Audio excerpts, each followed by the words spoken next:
pledge of allegiance to the flag of the United States of America and to the republic for which it stands, one nation, under God, indivisible, with liberty and justice for all. All right, agenda approval. I'll move to approve. I'll second. Okay. Any discussion? All in favor, say aye. Aye. Opposed, same sign. Motion carries. Any public input? Hearing none, on to the consent agenda.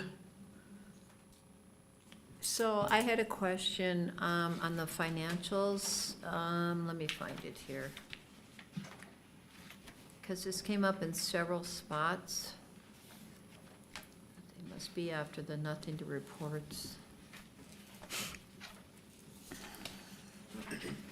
In several of them, Mary had talked about the need to hire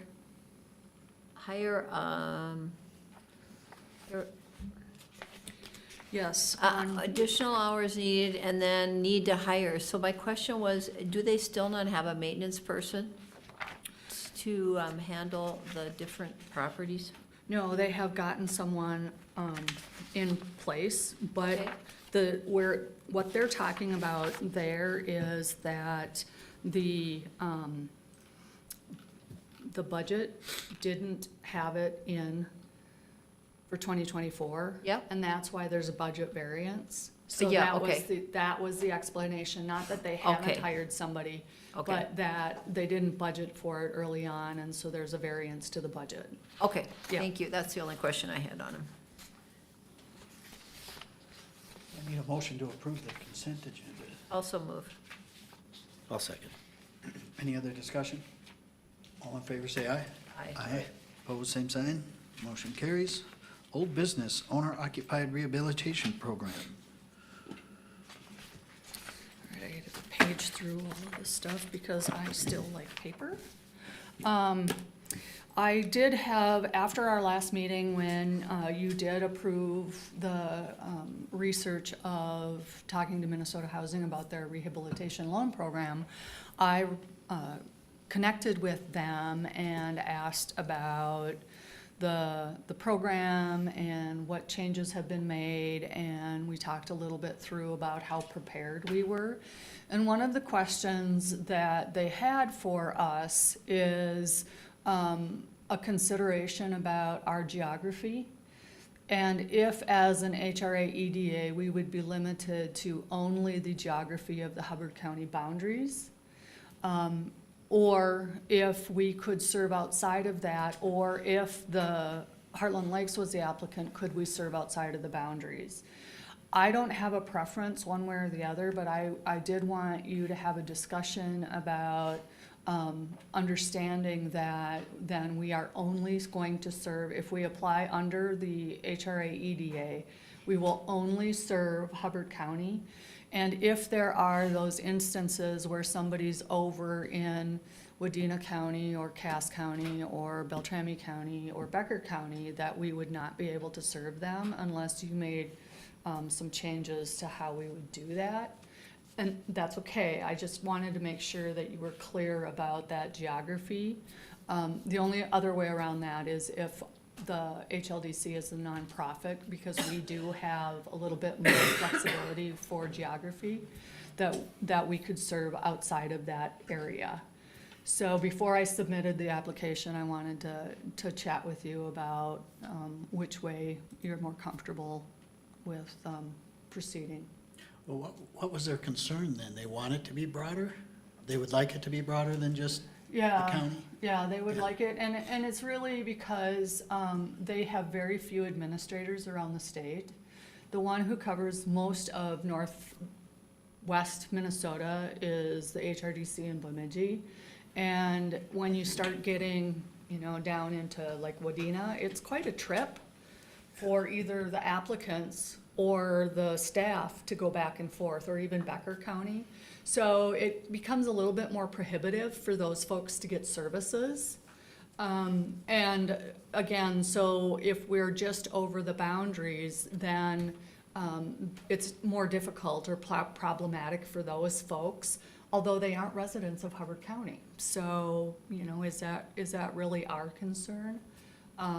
And again, that's why I wanted to have that sort of pros and cons of that. So if you served a wider area, you know, somebody that's sitting right next to the county line, but then how, you can't really say, well, you have to be X amount of miles from Hubbard County. And then secondly, are you then paid administrative fees somehow through this, so your time would be covered, or are we covered that? There is an administrative fee that is part of the program.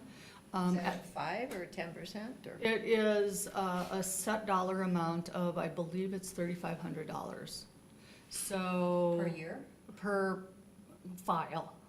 Okay. So okay. for every loan, I believe that we can provide the services within that, but I still have to kind of see how it all works out. But I'm thinking that it would be covered under that program. So we wouldn't have those additional costs. But again, where do you draw the line? Is it just over the boundary? But what if they're on the southern side of I know. of Wadena County? You know, how do we say that, you know, do we define our geography if we would do it as Heartland Lakes, as the Heartland Lakes, which is, you know, Osage to Akeley and Monaga to Itasca State Park? Is that sort of how we define, because that's how we define our area. But the county line is pretty clean too, so. I think you'd still have to keep some separation of funds though. I mean, if county money was put into housing rehabilitation, you would want that money spent in Hubbard County. If it was grant money from the state or something, then that's different. So you might have to, if you did this, you might have to keep your funds a little separate.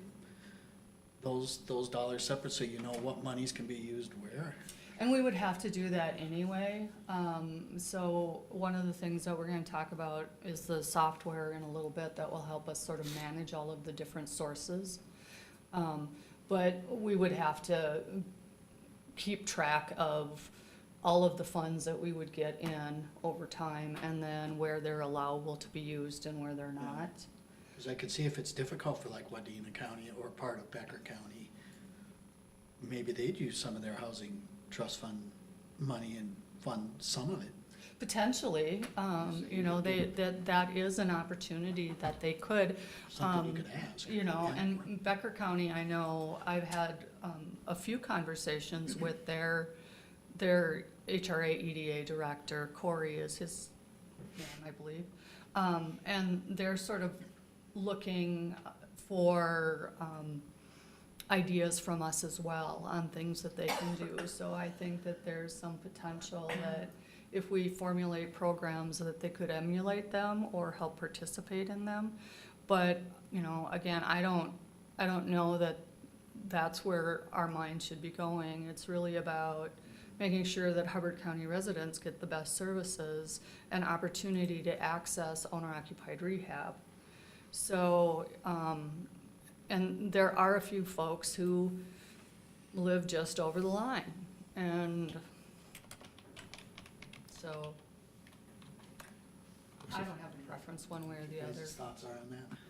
Well, you already asked one about the funding, say our board got a grant, you know, how that's gonna be used. Maybe, another thought, maybe, if we went with, you know, extending out, you're still gonna be forming a boundary though, won't you? Yeah. So you're gonna have a boundary anyway. Right, It's just, the county boundary might be an easier one to maintain. But Yeah, it is simpler. But HLDC could reach beyond those boundaries if this was in their ballpark. Not the county HRA EDA.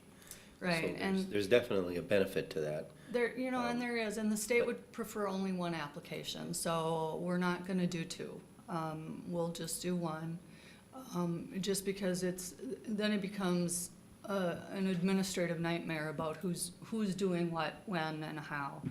And so those are really the two advantages, is one or the other. It's really about geography.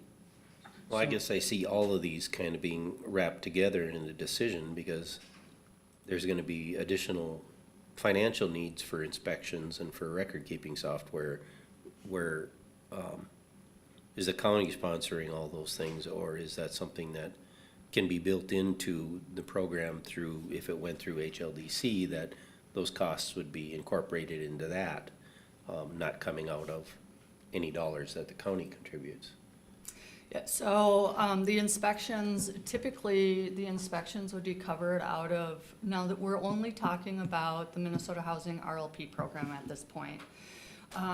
When we get ready to roll out the county-based program, then we're gonna have to have another discussion about how do we manage the costs associated with that. The benefit of doing this program first is that we can staff up, get the experience, get all the tools necessary, so we have a pretty good understanding of what it is to manage the program. And then understand then what does it take when we roll out the county program, and then what are the parameters that we can put under the local resources. So, yeah, there are local costs. The expectation is that the inspections come out of the administrative dollars that are already provided by Minnesota Housing.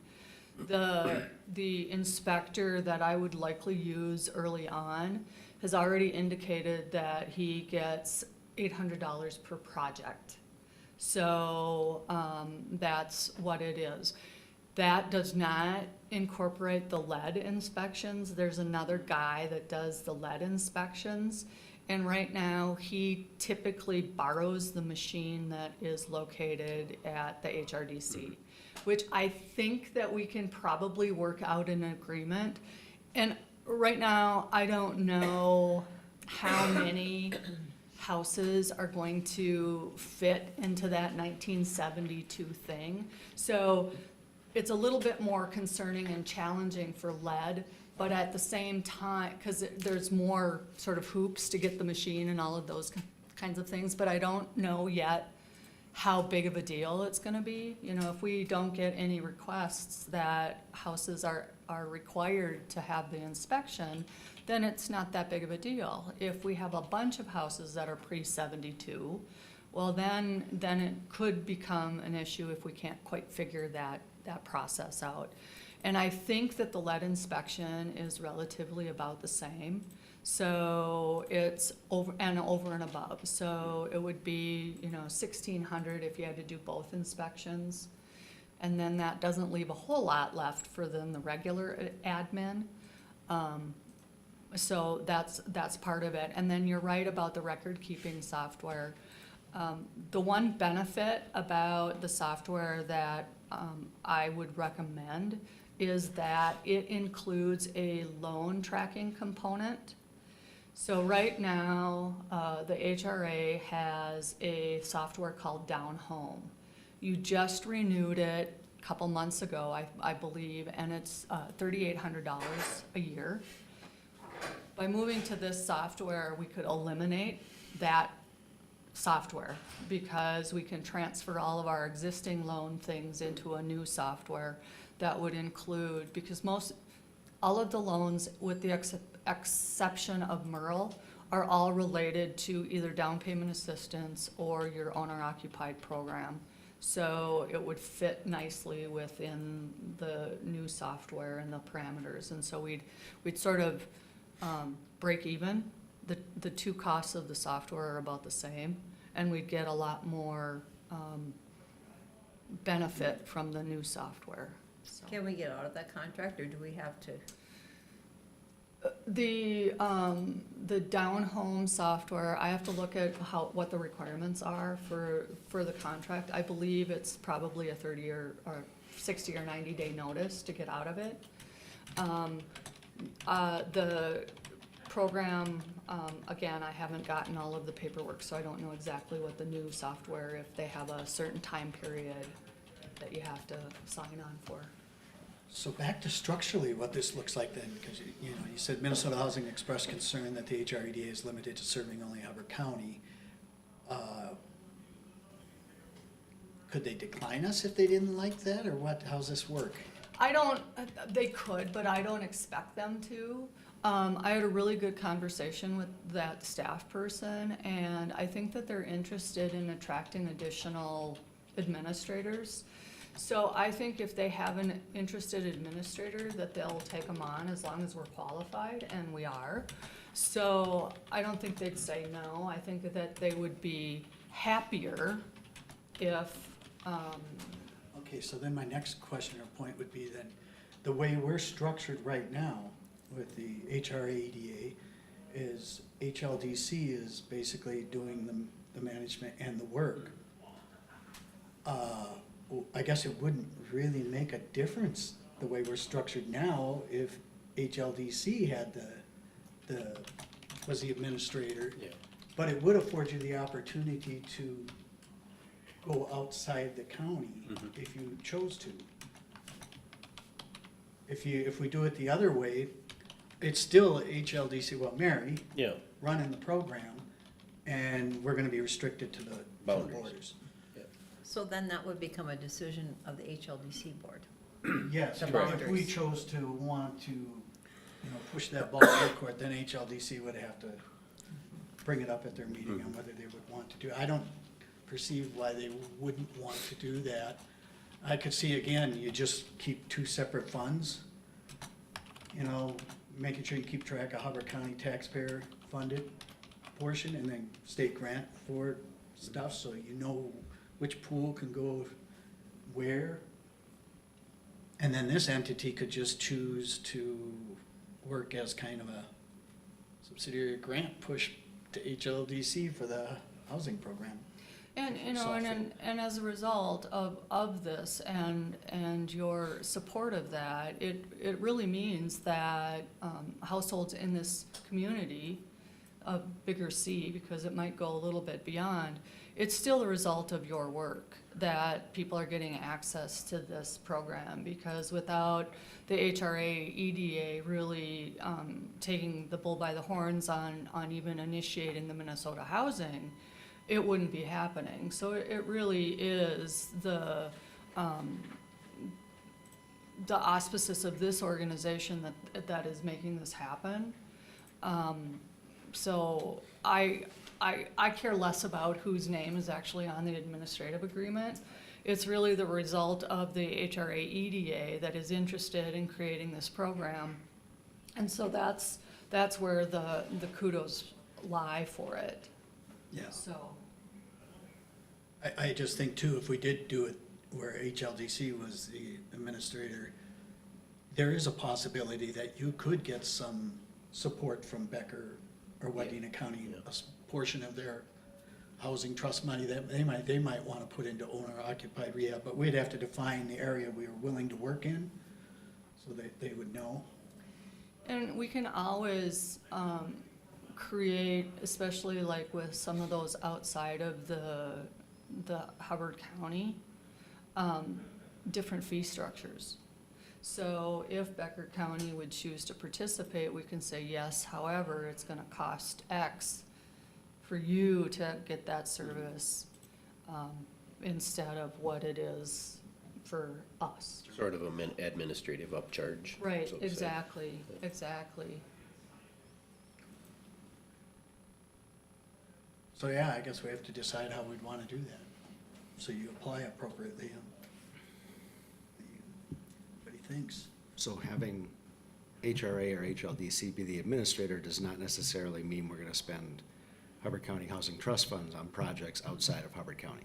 Right, No, that would not happen. So that's the key. the flexibility might make some sense and may actually lead to development which helps us and/or even helps to offset the cost of providing that administrative service. So were you looking for a consensus or a Well, we motion? would have to approve, what entity would apply for this, contingent on HLDC approving. If that's the way we go with HLDC, then that would have to be contingent on HLDC approving it next week, Right. Monday's meeting. And they do, the inspections really is tied to the administrative, so that doesn't factor into it. But then the software does have some impact because, the HRA and HLDC both use Down Home, and they both pay for it. And then we'd have this software that would manage, your existing loans, but then the new rehab that are in the county, and then any potential that are outside of the county. And, the one that I looked at 3 of them, and the one that, Housing Developer Pro was one, Neighborly was the second one, and then Community Development Manager was the third, which is the one that I'm recommending. It's for 3 users, it's $305 a month or $36.60. And it's $38 for Down Home, so it's actually cheaper to do this with more things than that. But we would just have to figure out, do we pay proportionally for the use of the software? Or if it's our program, are we then responsible for all of it? Which is fine, that's fine too, so. Has there been much inquiry from the people that live in the area about these types of programs to your organization?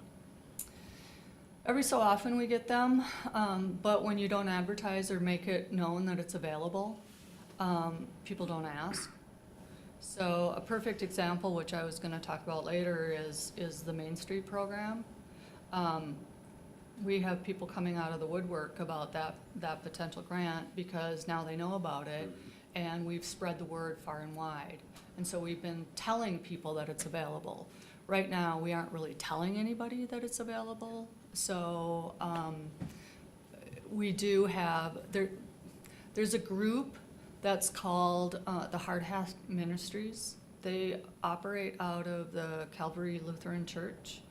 And they do work where, to help mainly seniors stay in their homes as a last resort. So what happens is that either social services or living at home program give them referrals because they have no other resource to pay for the work that's done, and they'll go in and do ramps or grab bars or things like that. They have quite a bit of requests. And so based on my conversations with them, there are people in the area that could use some resources for this kind of program. So I could see, we really would potentially need 2 motions here, one to decide which way we're gonna go here. And I could see if HLDC ends up being the organization that applies for this. I could see potentially HRA supporting the initial term of the software to get us started, but after that, HLDC should be able to support it with the administrative fees for any loans it gives. Because who knows how long it'll take before you actually write your first That's, loan. yeah. Probably, Yeah. because what's the term of the software, probably a year or 2? Yeah, that'd be a year. Yeah, so you should probably do your first 1 or 2 within that first year, and then it should be able to support the ongoing. Right, I After agree. that. Mhm. That's a good idea.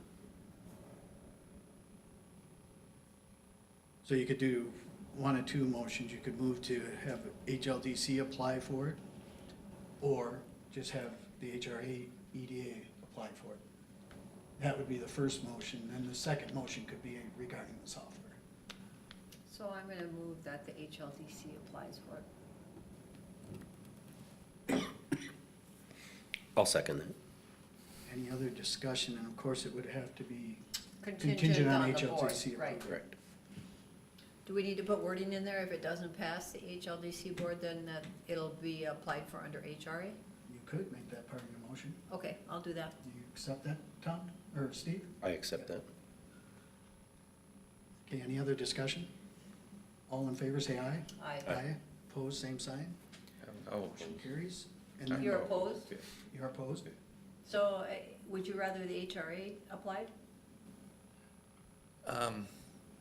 Yeah, and I'm not so sure about the boundary thing as far, maybe you should get maybe an agreement with however you want to go extend out your boundaries before we start running into that. Before the, but the Before the application, is that application, I due? mean, Becker It's an County gonna be ongoing okay application. with it, and Oh, is Wadena County gonna be okay with it? okay, I That's- see your concerns. Oh, sure, yeah. So I was under the impression that we had to apply shortly. In it, the boundaries are, they're fuzzy in this situation. If there's a contractor that does paving 30 miles this way and a contractor that does paving 30 miles this way, you're very likely gonna take whoever provides the lowest price, but the person who can do the job when you need it done. And being a resource in northwestern Minnesota relative to this kind of service would be the same kind of a thing. As the administrator of that program, they would take on the work, they'd take on the work in Hubbard County, and they would take on the work in a radius around Hubbard County as they have the availability, but refer projects if they don't have availability for it. So it's, I completely understand the concern. I don't believe it's necessary to identify a radius in order to do it. It would just be a resource on a list of resources that if somebody 25 miles away from Hubbard County is looking for resources, they might be in northern Becker County and say, well, Clay County can do it for us, or the resource out of Moorhead might be able to do it for us. I mean, they might be right between us, and pick whichever one has capacity to do it on the time frame that they need it. And the point of clarification is that the only provider right now is the HRDC, and they cover all 17 counties of northwest Minnesota. So if you're in Wadena County, you go to HRDC. If you're in Becker County, you go to HRDC. So there isn't a county representation in any of these 17 counties other than the HRDC in Bemidji. So there isn't sort of this turf boundary about counties right now. The conversation about the other counties is whether or not we would want to approach them to use any of their own resources to serve some of their individuals. But what's happening is that when people want to get, they go onto Minnesota Housing's website and start searching for a provider. If they are in just over the line in Wadena County, they'd still get referred to HRDC. However, if we, as the HLDC, would go, have a little bit more fuzzy boundaries, Minnesota Housing would also refer them to us. So they would get two names that they could contact about accessing this program. So that's how it would work. If they were outside of Hubbard County, they would only get referred to HLDC or HRDC in Bemidji if you did it under the HRA EDA name, because our geography is only Hubbard County, so nobody outside of that would get referred to anybody other than HRDC. Does that make it a little bit clearer? Yeah. Another big question. Being that HLDC is a nonprofit entity, and if this county HRA or EDA gave funds from, say, the Housing Trust Fund to do some of this work at HLDC, could we provide those loans to inside townships that did not opt in? Oh, opt in? Because it's not the EDA making the loan anymore, it's now a nonprofit entity making the loan. Well, you would, because you're the controller of the funds, you would have the ability to determine that. You could say only the counties that participate. Right, but you could also just let it be what it is too, if you wanted to. Right. So the administrator of this program is different than the funding source of this program, right? So if the HRA is providing funds for housing redevelopment in Hubbard County, then only people who qualify for those funds would be able to apply for them, Right. right? The administrator can process and line people up for funds that they qualify for. I believe the answer is, if a township doesn't opt in, they wouldn't have access to these funds, even though HLDC could match them up with other funds that they might be available for. Right. But this is, This is just kind of a credential. It's not quite a licensure, it's a credential to be able to provide that resource, much like MMCDC does, is the credentialed authority to do new market tax credits, right? Yeah, and this pot is specific, that we're talking about is specific for Minnesota housing. And so that would be available wherever we would determine, yeah, anywhere. So that just- wouldn't have the yeah. strings. It's if the I wanna be county, careful, because right. if the county EDA puts money into the program, you know, then we would want to probably limit that to, obviously inside the county, but inside the townships and entity that opted in to the EDA. right, And as far as your administration time of the HLDC, if you, I mean, right now you're getting your funding through the Hubbard County one, is that correct?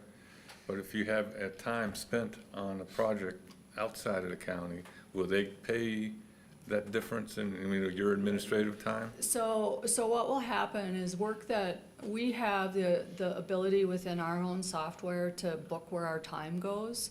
So if I'm working on a rehab program for Monoman County, just for instance, we can book that, so we know that that time goes to that. And the Minnesota housing dollars then offset the costs of providing that service there. If it's in Hubbard County and we're doing the same thing, it would be a rehab project in Hubbard County, and then the Minnesota housing is still first in. So the expectation is that administering this program is not intended to cost the county anything long-term. The first kick-in for this first year of the software, so we can get it up and running, but then the program should function using the Minnesota housing resources. Just that bubble of it. Now, as we potentially add additional resources that we can loan out, the county funds, then we'll have a discussion about that administrative fee, and then that's where we really need to be clear about where we're working and who we're working on. But right now, this one broadly covers. So that's the administrative fee. It's not a cost for the county. The expectation is that it's not a cost for the county. So right now, it's broadly covered, and the administration fee comes as part of the program from Minnesota Housing. That was the biggest concern for my no vote was Yeah. your administrative time, and then, of course, any money from our HRA goes only to Hubbard County residents. Right, Okay. exactly. And I'm pretty sure HLDC would approach it from the standpoint of whatever potential project comes into play, that it has a direct benefit to something in Hubbard County. You can see that easily with Osage and Monaga, that's housing for workers around here, but you start to get too far west or too far south, what's the benefit to us too much then, you know? And Gets a little unclear. we're a small staff, and so we're not gonna be taking on all of these counties either. We can't do it capacity-wise. And we're really talking about, the area that Heartland Lake serves, which is that area. And right now, the resources are intended to come from Minnesota Housing as part of that program, so it doesn't cost the county or HLDC to provide the service, that the revenue that we get is covering the costs that it is to administer. The software, this first year, we have no admin, so that's where, we could use a little help if that's the route we go. But then moving forward for year 2, there should have been enough administrative resources that it will cover the cost of that software moving forward. Okay, so we had the motion and the vote on the first thing. Do somebody want to, potentially have the motion to have the HRA ADA cover the first term of the software to get us going? So the full 30, 3,660. Okay. Where do we have the funds available to do this, is the first question. And then technically, who's the owner of the software then in the end? Whose name is on the piece of paper? what does the contract state? What are the I'll see- parameters of the contract? Well, I'll all see that if we information. can do it like as a joint venture, you know, as a joint applicant or joint venture, because, our expectation is that we're gonna be able to move your existing loan clients into this software. So that will then save you the resources for the down home program. So I'll see if we can do it as a joint something, so that because we're both gonna have data in there, so. I guess I would like to know, I lost my train of thought. I'm sorry. No, that's fine. How is the software gonna be utilized? But is this something we need to do right now? Can we wait till this application goes through to find out if we even really need to spend the money to purchase extra software or So, something along those lines? we can wait, but I will tell you what the software, a little bit about what the software does. So, as part, I mentioned that we have inspections. So what the software would allow is that we would have a tablet that the inspector could use and go out to the site and do his work write-up using, because it's an online software, so he could remotely then do the inspections and then the work write-ups that are necessary for the bidding process in order to get the work and the costs associated with the project.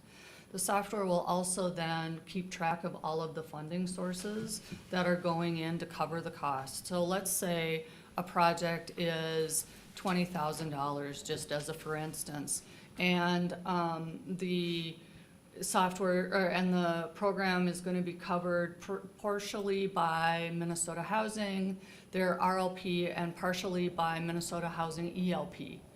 Then we would list those and then show a total available, how much the work write-up is, and then it also manages all of the requests. So it will monitor and keep track of the bills that come in associated with each of the line items for all of the components. And then if an individual has a loan, for instance, that they're going to have to repay a portion of it, it will track whether or not, when their payments are due. Sometimes they're deferred loans, so they don't start for 10 years. It keeps track of that. Sometimes they're forgiven after a certain period of time. It would keep track of that. So it keeps track of all of the comings and goings of all of the projects. It also does new construction, so if there was something that you did in the future where you wanted to build something new, it would keep track and manage all of those things. So it's a little bit broader software in that it will manage the incoming and the outgoing. We don't need to do it now. I'm just trying to figure out, okay, what do we need to have in place to make this happen? When we submit the application, we can do that with the expectation that we'll have something in the background that will take care of this. The other option is a bunch of spreadsheets, which That's not really an option. is not an option. And if you look at the cash flow statement, it's on page 35 of 50. This resource would come out of your Citizens General, and as of the end of October, you have $385,000 and some dollars. Well, I would be more So- comfortable, after we know what the Sure. current terms of the contract are, to find out if there's any penalties for withdrawing from drawing home early. Okay. How far the county's obligated into that, and then if there's any drawbacks as far as opting into the new software program. If we can do it the way that was just discussed as a combined entity, are both the names on the contract into the future? And then if we choose to, so say maybe 5 years down the road, everything's going well, all of the costs for the software is being covered by the programs that are available, would it be possible to reduce the county's obligations by removing their name from it? Is it a complicated situation? Are we tied to something? I just don't want to be spending county dollars for something that we don't even have the application approved yet. Okay, That's my concern, I guess. and legitimate, and that's perfectly fine. So we'll go ahead and talk to the HLDC about the application, we'll get that in process, and then we'll find out, hopefully by next month, whether or not it was accepted. Yeah, then we can worry about the software. Yeah, absolutely. Fair enough, yeah. Yeah, absolutely. Okay. On to new business then. So the first item is transfer of funds for outstanding expenses for multifamily properties. So as I was, Angie, who you met, sent me a couple requests, and as I was reviewing these, it occurred to me that we don't necessarily get enough and current enough information from D.W. Jones to make good decisions about these requests. So the financial reports that we received are from September. And the first, they're both kind of the same, similar, but the one that's related to Meadows Edge, where they don't have enough money in the checkbook to pay some bills, we don't have a process right now to trust but verify. So my thought is that, number one, we should have some better access to, at least view access to the D.W. Jones checking accounts that are held on behalf of our accounts. Because I don't dispute that they need the resources, I just don't have any way of really confirming that. The other thing that occurred to me is that on the financial reports, they have money due to HRA on every one of the financials, and they're in the, 10,000 and 29,000. So they still haven't transferred any of that back. And so if I remember correctly, that was money that was paid to them in error by HRDC because HRDC didn't grasp the whole of, it was just a mistake. Right.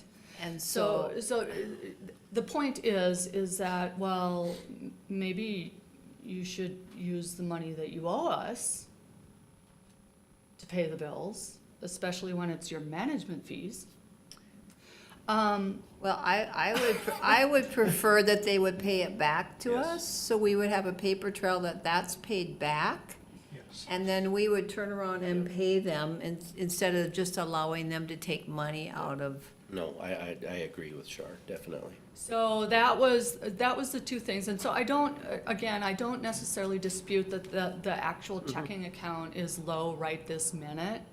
But the process I just went, yeah, that's just not quite. So have you had a conversation asking them when they're going to pay us back and why the delay?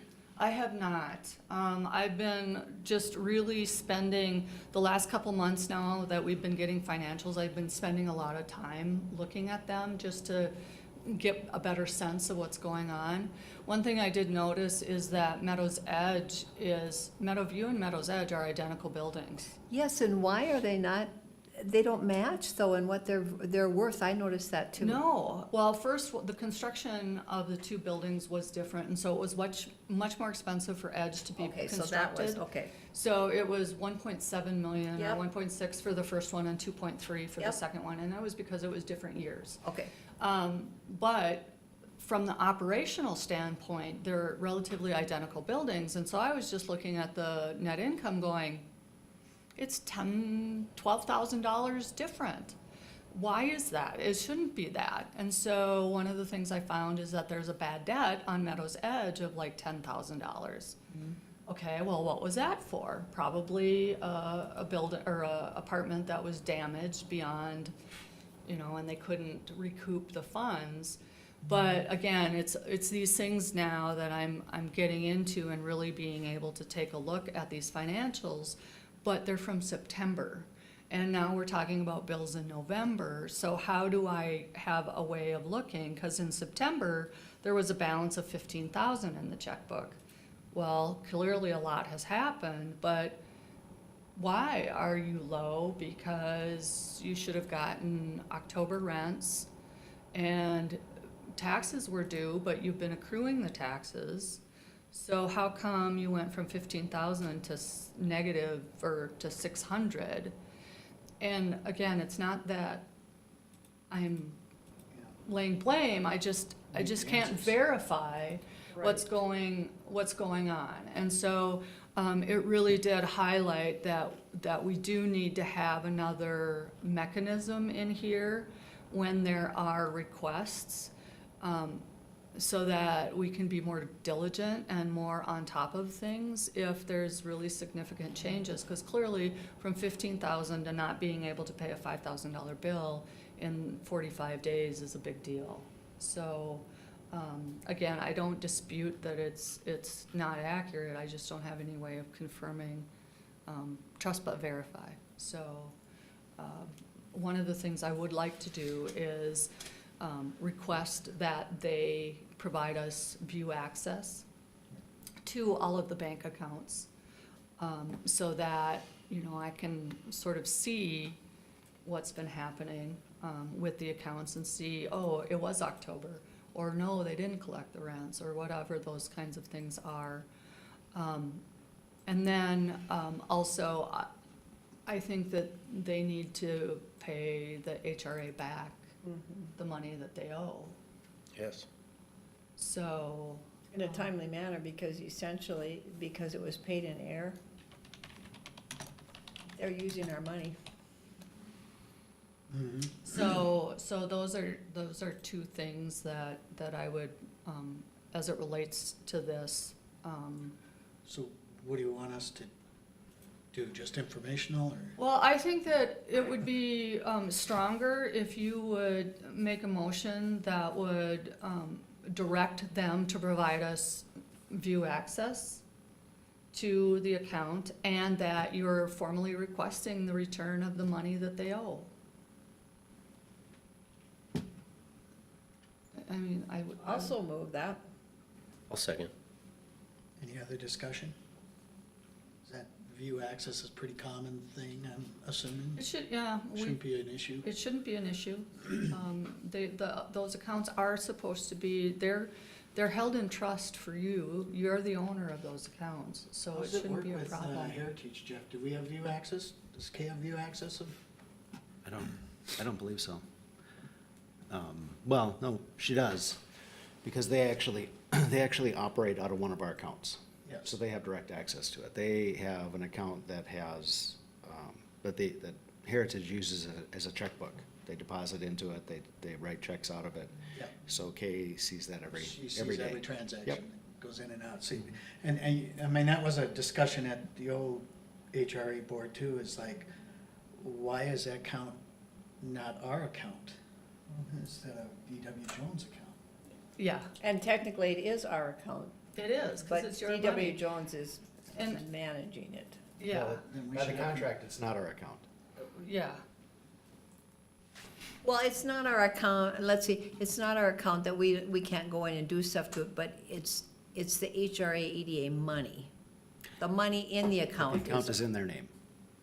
the account's in their name? Yep. It's different than Heritage. It's in the contract that they would have accounts for each of the properties. Is that pretty standard across other HRAs and stuff there? What's, Or is that it's just a standard, company deal? it's standard for DW Jones. Yeah, so that's wondering. So, and, you know, the other thing is that, there is some challenge when they operate individual checking accounts for each and every property. Because in total, there's money between, you know, all of your operations. But they've got it so segregated that if one's short, you know, they have coming and asking us for money, and then the other one's got plenty in it. So it's, and from an audit perspective, they view all of that as one thing. And that's why, previously, there was always one checkbook that always managed, or one checking account that managed everything. Because some months there would be more expenses in one than another, but it, you know, you could keep track of everything individually, but the cash itself was sort of So why- used. Why couldn't we just ask for a combined summary of all the accounts as part of their financial package too? Well, they do have, the activity, so every balance sheet has the balance of their Yeah. each individual Do they checkbook. do a summary statement? They don't. We could ask for that. Well, and So you could just do a we can quick- create that. The problem is that we're 45 days in arrears. I mean, what they're sending us is Yeah. September, and we're in November, so we don't have immediate access. So having this access now will, when I get a request, I can go in and look and see, all right, what happened in the last 45 days that they went from 15,000 to not having enough money. And to me, by you allowing view only would actually, might decrease the questions you have to ask them, so it Right. would become more efficient for both of you. Right, exactly. And it is one of the things that, you know, we need to establish some routine of oversight, because it is your resources. So we do need to manage some oversight, that when we put these numbers in the audit for 2024, that we've had due diligence and oversight into the information that we're being provided. And so the due diligence, I think, by having the view access to the bank statements, we can do our own reconciliation and make sure that what's being said in the financial report matches what's in the bank, and then matches with what we're showing in our information. So it provides us a little bit more of a check and balance and oversight. So that's a good thing. The other request that's part of this is that there's I included the letter from the city. There's a bunch of dead trees, and there are a bunch of dead trees. When I've driven by there to go back to the other apartments, I've noticed that there's a ton of dead trees. This is more the authorization of the expenditure, because it's outside of the normal budget. There should be funds in Meadowview and Meadows Edge. Let's pause this for a second and clear that motion that we still haven't voted on yet. So Yeah, we we have a haven't motion voted and on a it yet, second, yeah. so any other discussion on it? What was the motion second on? On, That we would request view only for Mary, all right, and then that Yep. they would pay the money back. Do we need a, Cheryl was the motion and Steve was the second. yeah, Correct. yeah. Just a small amount of more discussion is, you know, you were talking about the combining of, some have a loss, some units have the gain. And it looks like this, maybe like a September deposit from DDA, regular deposit, is that from the gain? What page are you looking at? Well, this is actually out of one of the statements. Okay. One of the mural statements. Is that regular deposit a net gain from the apartment rents? So on the cash flow statements, the 35 and 36 of 50, those are not the ones that are under DW Jones control. Those are the ones that are exclusively yours. And the deposits that are being put in are primarily loan payments, or the rental income is from the single-family properties. So you have some single-family properties that are managed by my office, not DW Jones, and that's where the rental income is coming into play. Okay, well, that's where I'm wondering, is there a net profit coming out of the ones that DW Jones manages? If you combine all of them together, if there is, that, you know, are they paying that to at HRA? They have not yet. If you look, the Cornerstone Apartments right now are showing a net loss as of September of $10,000. Meadow View is showing a net income of 51, almost 52,000. And that's the other challenge. So what I'm working on right now is you gotta page through 15 things to see what you just asked me. Are they accumulating that money in their own accounts? When Yeah. that should be actually accumulating in the HRA accounts? Well, what has to happen, and we haven't figured out that process, is that their contract does stipulate that once a quarter, they have to provide us resources. We didn't get to a, So the contract provides that they have bank accounts for the operation of the units that they're managing. And the recent contract with the HRA as it exists now provides for them transferring money out of the operations back to the HRA on a quarterly basis. So we need to request that. But what Mary's talking about is, it's hours of work, but it's not that difficult to provide an operations summary for the DW Jones managed properties. Right. One-page report, and then you can match that up against the cash flow statement to see that it's there or it's not there.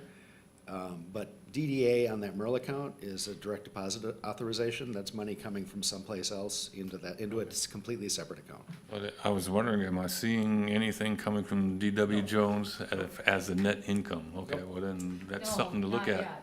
And It's in the contract. It'll be Yeah. processed. Okay, yeah, because it's not only the money that the HRA paid incorrectly that they haven't paid back, they haven't been paying anything back quarterly from the net incomes. right, Is And only a that's- part of the new contract since Yes. this board right, reorganization. which is September, their contract Okay. was signed as of September. So we haven't really gotten to that Okay. first quarter yet. Yep, And part of it is figuring out too, the trail of money. So if they have a lot of expenditures because they have to pay taxes in October and those kinds of things, then we need to understand that probably in September, we ask for less because we know that they're gonna have more cash expenditures. So we have to sort of figure out that. Some of it's a work in progress.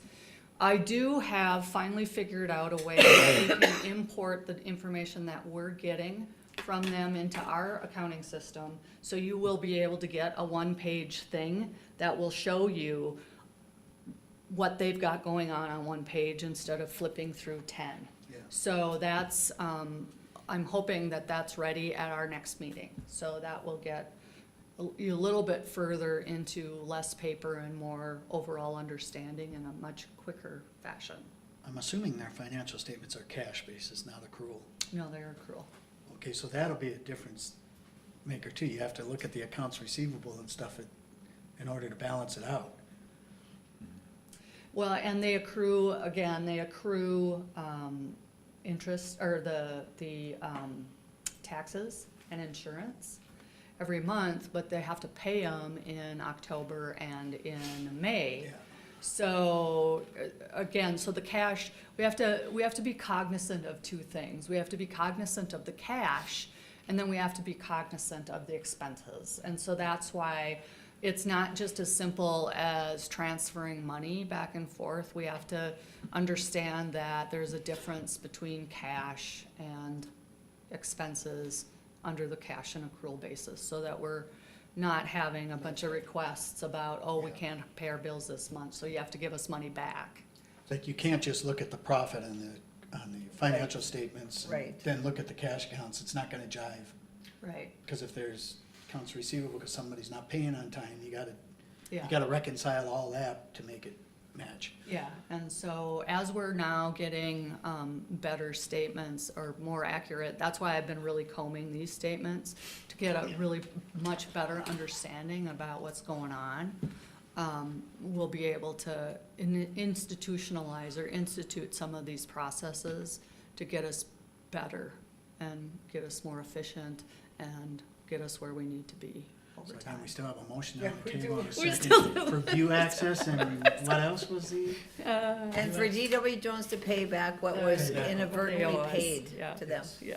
Any other discussion? All in favor, say aye. Aye. Opposed, same sign. Motion Motion carries. Okay, and then the other one is because of the dollar amount, we need to do an approval. It's about the dead trees. It is on, it's between Meadowview and Meadows Edge, so they're on those properties.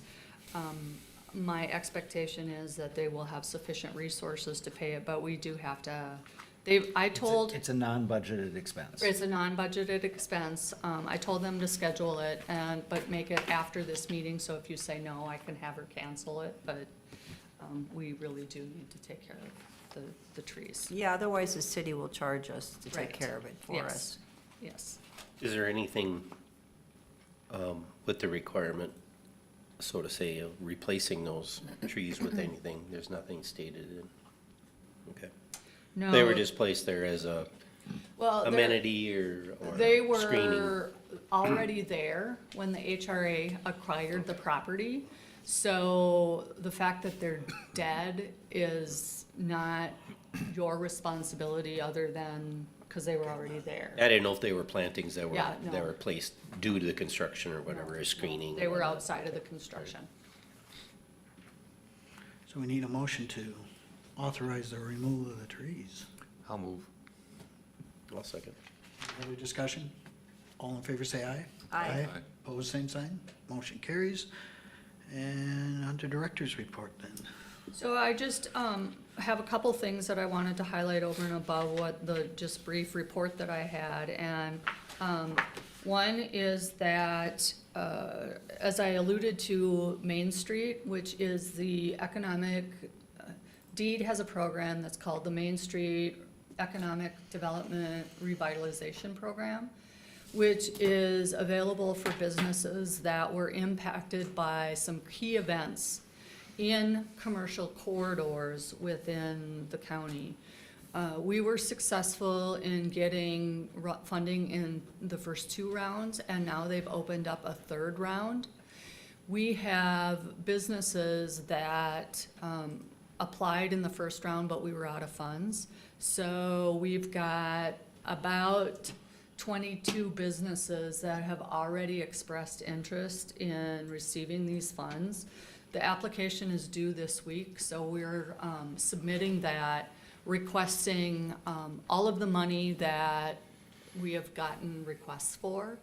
And this is countywide. It has to be in a commercial corridor. So it's Park Rapids, Akeley, LaPorte, Nevis, Dorset is a commercial corridor, and Lake George is a commercial corridor. And we've got businesses from all of those areas that have requested the potential for funding. Our request is probably going to be close to I'm guessing right now, based on the calculations, $750,000 to $1 million of assistance that we're gonna work on getting into the county for businesses impacted. It goes all the way back to 2020, March of 2020. So a lot of businesses did a lot of repairs or modifications as a result of COVID in order to reopen. Most of those are eligible, and we simply ran out of money in the first 2 rounds. So I just want to let you know that we're doing a 3rd round to really help promote some business expansion and growth. I continue to work with Akeley on their restroom facility. We did get a bid that was much higher than we were hoping, and so we're going to be doing some value engineering. They do have they have about $130,000 of resources right now. And they're going to be asking for some more, and we're hoping that by doing some value engineering and a little bit more, that we'll be able to get to a place where we can start construction in the spring. So that'll be really great. And then I believe that there's another community that has some interest in the same kind of thing, LaPorte. And so once we kind of get all the bugs worked out, hopefully we can do it more efficiently with LaPorte as well. And then just an update on the audit. The state auditors are really looking for your audit. I had gotten an email that from the auditors that they were waiting for one more legal compliance, which we did get from the county attorney last month. And so we're just, and they had thought that they would have the audit done by, in that correspondence by November 14th, and I haven't seen it yet. So I did forward the request from Larry Moe, who's the state auditor, to our auditors and say, what's the ETA on the audit? So I continue to follow up on that to see what's going on with the final audit, so. What's progress on the financials? How's it going? It's slow. It's slow. There's, the hardest part, we've resorted to going back to the actual data, because in the financial system, I mean, there's stuff that says, I don't know what it is. So we're going transaction by transaction and really re-entering the data, so, but I am able to, I think, get some 2024 data, so you should be able to get some better financials from our activity here while we're still working on some of the other stuff. So we're getting pretty close and getting some more accurate or up-to-date Is information. any of that gonna impact the audit? It did.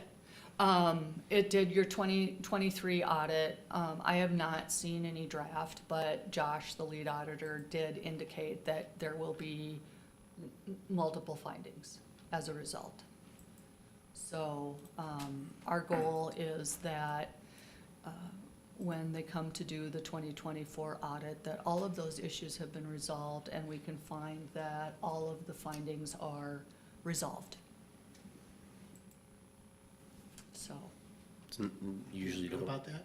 usually don't get positive findings. yeah.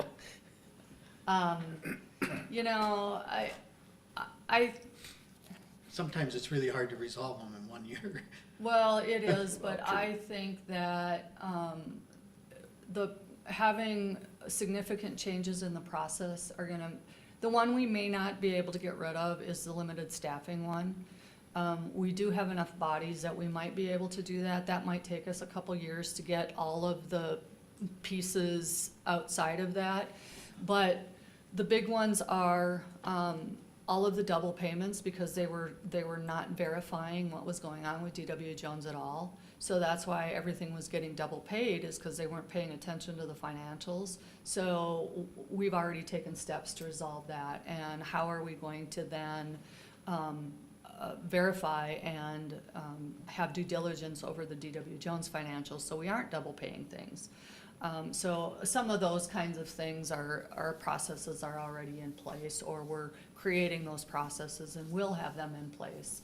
So, So- 24 will be better.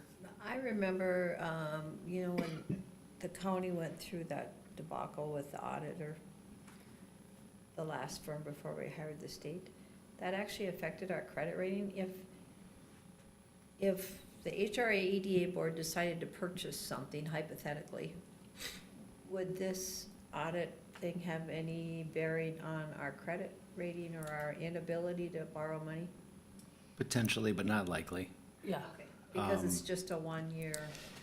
Yeah,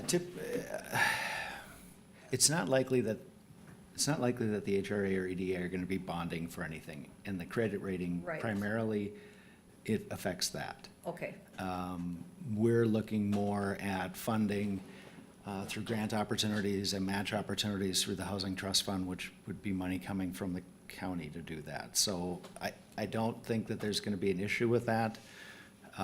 Most of the 23 findings are gonna be repeated in 24, because those processes didn't get corrected till partially into 24. yeah, So not to burst your bubble, but 24 is not gonna be a clean audit. It's gonna show a change in process, which will be noted, and noted is fine, and findings are fine. So it'll work itself out. okay. One other thing, Jeff sparked my recollection of that, is at 11 o'clock today, Minnesota Housing held a Greater Minnesota program webinar that was going to specifically talk about the Housing Trust Fund match and the Greater Minnesota infrastructure programs. I registered and it's recorded, so I'll be able to go back and listen to that and hopefully find out the status of that match. Because based on the information, we should be eligible to get $225,000 in match that we will be able to use, and that's really what we've been sort of thinking would be the impetus for our local rehabilitation program. So it sounds like it's getting closer because they had a webinar. I will listen to that as soon as I can and then provide a little bit more information. At the upcoming AMC conference, the Sunday night, they have the Economic Development Workforce Housing Subcommittee group that meets like at 6 o'clock. The expectation is that there will be at least an assistant commissioner from Minnesota Housing there for a question and answer. I am somehow participating in that. I'm not quite clear exactly what's going on there. But if you have some interest in hearing from Minnesota Housing some of the things that are going on, you might want to arrive a little early for that, to be there for that particular session. So the only problem with that is MRC also meets at the same time, so. Always, yes. So if anybody Yeah. can get there to go to the economic development, some of us could go to either or.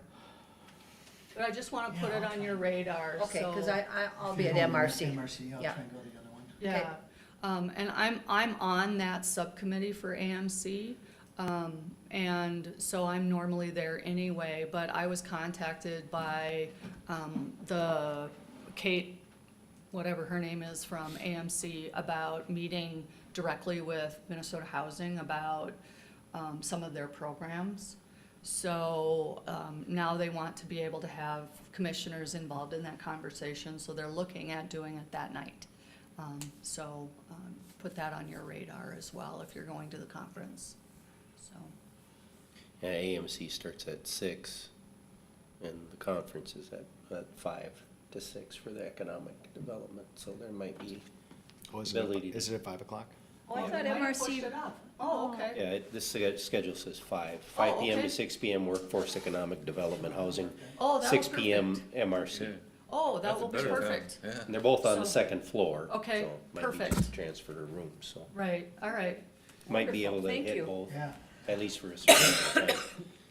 And then we are continuing to meet with the legislative task force on housing affordability, and we're at the point right now where we're starting to craft some potential recommendations that can be sort of blessed by the group and then forwarded on to the legislature. One of the recommendations is to increase the funding for the statewide affordable housing aid, the SAHA money. So we're at a disadvantage. When the legislature created that pool, they have LAHA, which is the local affordable housing aid. That's for the metro-based counties, and it's funded by sales tax.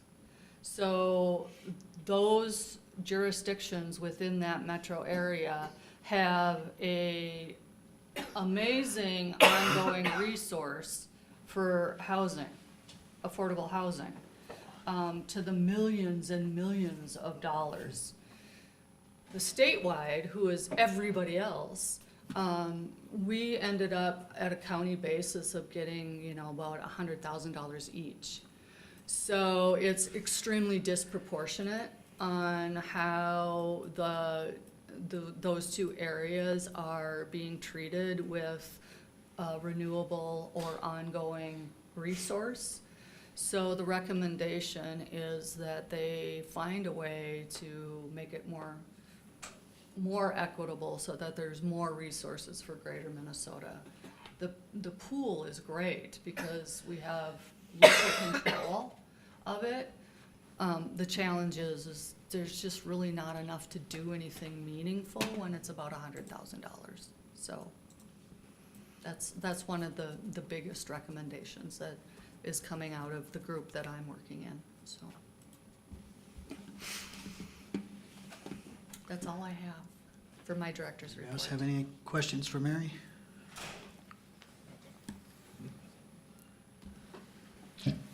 Motion to adjourn, So move. second? Second. All in favor? Aye. Aye. Opposed?